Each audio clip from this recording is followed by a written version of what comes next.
Kira Bun, and welcome back to my channel. Jadi kalau teman-teman ikutin Instagram aku, beberapa waktu lalu aku tuh sempat bikin polling. Ada 2 buku yang aku share di polling tersebut, dan aku minta saran ke teman-teman kira-kira dari 2 buku itu tadi mana yang lebih menarik untuk aku baca duluan. Nah, 2 buku itu antara lain yang pertama adalah Yellow Face-nya R.F. Kuang dan satu lagi adalah The Silent Patient. Dari hasil pollingnya ternyata lebih banyak yang ngevote The Silent Patient. Jadinya aku memutuskan beberapa waktu lalu untuk kayaknya baca The Silent Patient duluan deh. Nah, makanya di video kali ini aku akan bahas buku tersebut. Cuma maaf banget karena jarak dari aku bikin story sama video ini upload itu agak jauh ya. Soalnya aku baca bukunya itu lewat iPusnas dan untuk antrean judul itu agak lama aku dapatnya, so ya baru sempet hari ini. Dan maaf banget penampilan aku kayaknya agak kurang proper soalnya hari ini aku habis menjadi inem di rumah, dan kayaknya kalau aku tunda-tunda nanti takutnya moodku udah hilang dan keburu lupa, keburu males gitu. So buat temen-temen yang penasaran gimana impresi aku setelah membaca buku tersebut, please keep on watching. Kalau teman-teman pecinta novel, thriller, misteri, pasti sudah tidak asing dengan buku satu ini. Karena sebenarnya buku The Silent Patient itu udah hype cukup lama ya. Kayaknya kalau nggak salah 3 atau 4 tahunan yang lalu. Cuma memang aku baru punya kesempatan untuk baca sekarang dan aku excited banget untuk kasih tahu ke teman-teman. Jadi dari yang aku baca, secara garis besar novel The Silent Patient ini tuh menceritakan sepasang suami istri, yaitu Gabriel dan juga Alicia. Nah, Gabriel ini suaminya Alicia itu bekerja sebagai seorang fotografer fashion model. Kemudian Alicia itu sendiri bekerja sebagai seorang pelukis yang cukup terkenal. Suatu hari di kediaman pasutri tersebut terdengar suara tembakan dan didapati bahwa Gabriel sang suami ditemukan sudah terkapar tidak bernyawa dengan 5 bekas tembakan di kepalanya. Sedangkan Alicia ditemukan berdiri di dekat mayat Gabriel dengan tubuh dan baju yang sudah bersimbah darah. Dengan kondisi seperti itu, tentu saja Alicia kemudian dituding sebagai tersangka atas kematian suaminya sendiri.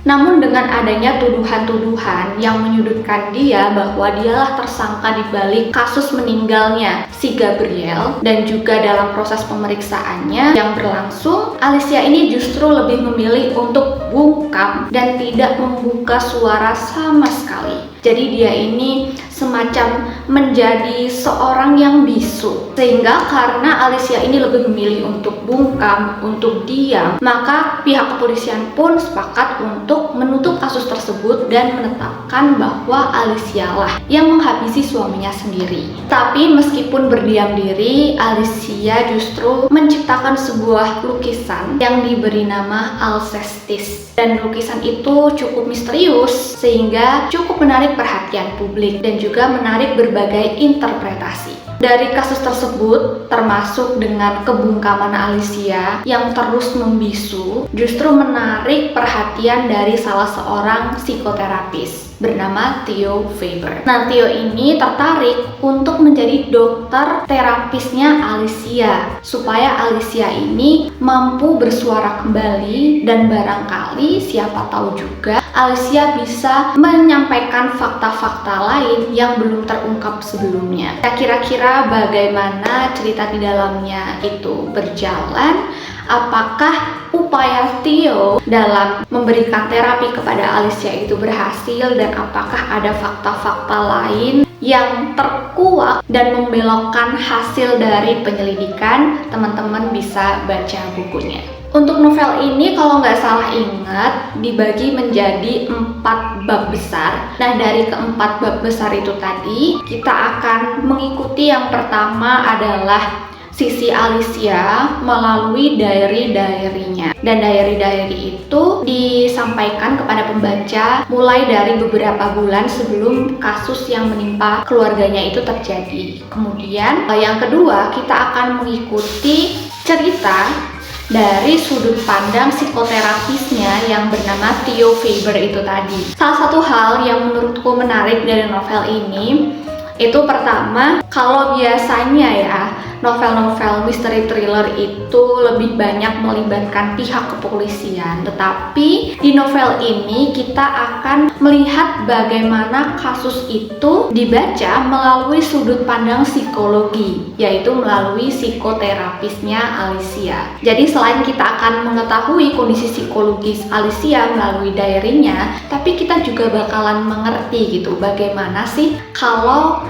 kasus-kasus misterius seperti itu, kasus-kasus kejam pembunuhan dipandang melalui perspektif psikologis. Menurut aku menarik banget. Kemudian untuk alur ceritanya sendiri terbilang cukup cepat menurut aku, meskipun di pertengahan cerita kadang ada intervensi dari kisah kehidupan pribadinya Theo Faber yang pada awalnya aku tuh ngira kayak ini tuh pentingnya apa sih kok dimasukin ceritanya Theo Faber yang menurut aku kayak nggak ada hubungannya sama sekali dengan kasus Alicia dan juga Gabriel. Padahal kan main fokus cerita di sini itu kan tentang kasus kematiannya Gabriel dan juga Alicia yang terus membisu gitu kan. Cuma kenapa kok dimasukin kisah pribadinya Theo dengan istrinya yang kayaknya nggak ada sangkut pautnya gitu loh. Tapi ternyata di akhir buku menjelang ending kita akan mengetahui alasan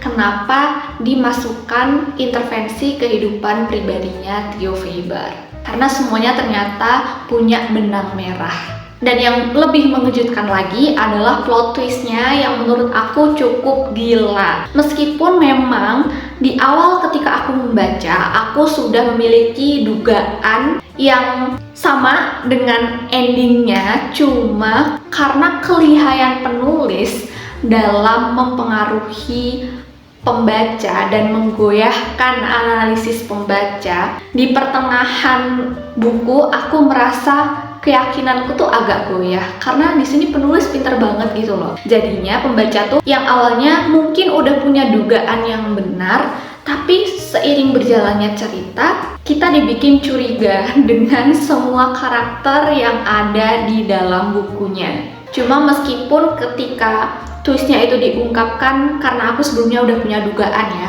jadinya agak nggak begitu surprise, tapi tetap aja plot twistnya itu kayak wow, gila di luar nalar. Oh ya, satu lagi yang aku suka juga di sini, tiap babnya itu pendek-pendek temen-temen. Jadi rasanya emang ketika kita baca novelnya kerasa cepet banget progres bacanya. Nah, kalau untuk segi kekurangannya ada beberapa hal yang menurutku pribadi agak cukup gengges ya. Yang pertama, karena di sini kita akan mengikuti diarinya Alicia dan juga sudut pandangnya Theo Faber. Di sini timelinenya tuh agak susah diraba ya. Kalau untuk diarinya Alicia itu jelas timelinenya karena disertakan tanggal berapa dan bulan apa. Tapi ketika kita sudah masuk di sudut pandang atau POV-nya Theo Faber, psikoterapisnya Alicia, di situ tuh kayak nggak ada jarak atau timeline yang jelas antara kehidupan pribadinya dia yang diceritakan dengan kesehariannya ketika dia melakukan terapi kepada Alicia di The Groove. Jadinya ini tuh agak gimana ya, menurut aku bikin agak bingung ketika kita baca. Sebenarnya ini tuh gimana sih runutan ceritanya, meskipun itu memang juga punya nilai plus ya, karena kita jadi nggak bisa nebak endingnya atau twistnya bakal gimana. Cuma menurut aku, mohon maaf banget, itu agak cukup ganggu karena menurut aku format seperti itu tuh bikin aku kayak kerja dua kali. Cuma mungkin kayaknya pikiran aku aja kali ya yang lagi capek, but tetap aku agak kurang prefer dengan gaya penulisan seperti itu. Belum lagi ketika menceritakan kehidupan pribadinya kemudian mau beralih ke kesehariannya di The Groove, tempat Theo Faber ini bekerja, itu kayak kurang smooth gitu loh nyambungnya. Jadinya kerasa patah banget buat aku.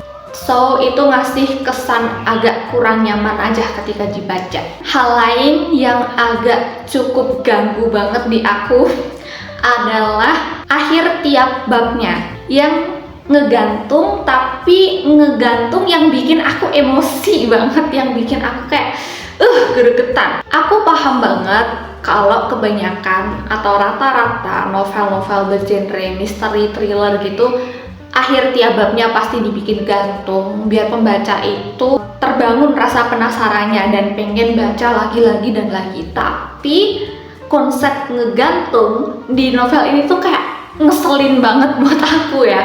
Sumpah ngeselin banget. Sebenarnya agak susah untuk dideskripsikan, cuma kurang lebih kayak gini. Jadi misalnya di subbab pertama itu ada tragedi demikian, terus dibuat gantunglah endingnya. Ada pertanyaan yang terlahir dari subbab pertama tadi. Nah, di subbab keduanya itu nggak langsung ada jembatan yang bisa menjawab pertanyaan di subbab pertama tadi. Jadi putus, langsung dimulai dengan kisah baru atau scene baru lagi, dan jawabannya ini baru terjawab di beberapa bab kemudian. Semoga teman-teman mendapatkan intinya ya, semoga teman-teman paham. Ini agak susah dijelaskan, tapi bagi aku itu kayak ngeselin banget. Soalnya biasanya ya kalau aku dapetin akhir-akhiran bab yang menggantung, biasanya di bab berikutnya meskipun belum menjawab pertanyaan di bab sebelumnya yang menggantung itu tadi, tapi tetap awal pendeskripsian di bab selanjutnya itu masih nyambung dengan cerita atau alur cerita di bab sebelumnya gitu. Nah ini tuh enggak, jadi patahnya tuh kerasa banget dan ini udah dibikin gantung. Di bab selanjutnya nggak dibahas lagi, kesel banget. Terus di bab selanjutnya itu tadi ngegantung lagi, terus di bab berikutnya dibikin patah lagi.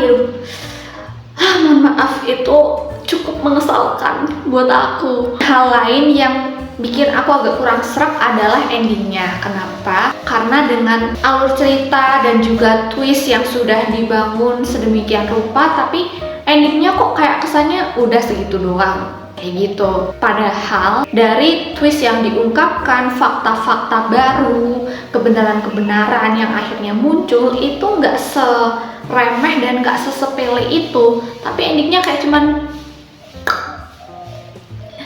ya, jadi menurut aku agak disayangkan gitu. Padahal itu kayaknya akan lebih bagus kalau dibedah lagi lebih dalam. Cuma ya itu dari sudut pandang aku aja ya. Coba kalau teman-teman yang sudah baca novel ini, gimana pendapat kalian? Please komen di kolom komen bawah. So overall untuk novel ini so far so good. Aku cukup enjoy ketika baca. Meskipun ada beberapa kekurangan, tapi tetap aja twistnya di sini gila banget. Buat temen-temen yang suka twist-twist gitu di novel misteri thriller, teman-teman bisa coba baca novel ini. So, I think that's all for today's video. Makasih banget buat teman-teman yang sudah nonton sampai habis. Kalau teman-teman suka video seperti ini, jangan lupa untuk klik like-nya, subscribe buat yang belum subscribe, nyalain lonceng notifikasinya, supaya teman-teman nggak ketinggalan video baru dari aku. Dan kalau teman-teman punya request, feel free untuk komen aja di kolom komen bawah. And I'll see you guys on my next video. Annyeong!